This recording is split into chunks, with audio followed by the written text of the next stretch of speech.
19 বার বিসমিল্লাহ বললে কি হয় জানলে আপনি অবাক হয়ে যাবেন। বিসমিল্লাহ মানে আল্লাহর নামে আমি শুরু করছি। পবিত্র কোরআনুল কারীমের ভিতরে সর্বপ্রথম কিন্তু আল্লাহ তাআলা বিসমিল্লাহির রহমানির রহিম দিয়ে শুরু করেছেন, ঠিক কি না? বিসমিল্লাহির রহমানির রহিমের ভিতরে অনেক ফজিলত রয়েছে। 19 বার পড়লে এর গুরুত্বপূর্ণ একটি ফজিলত রয়েছে। ওমর রাদিয়াল্লাহু তাআলা আনহুর যুগে রোম সম্রাট একবার ওমর রাদিয়াল্লাহু তাআলা আনহুর কাছে এসে হাজির হলেন। বললেন, ইয়া আমিরুল মুমিনিন খলিফাতুল মুসলিমিন, আমার মাথায় প্রচন্ড ব্যথা।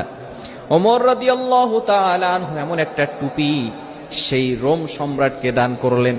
সেই টুপিটা যখন মাথায় দেয় সাথে সাথে মাথার ব্যথা ভালো হয়ে যায়। সুবহানাল্লাহ, বাসায় গিয়ে সাথে সাথে মাথার ব্যথা কি হয়ে যায়?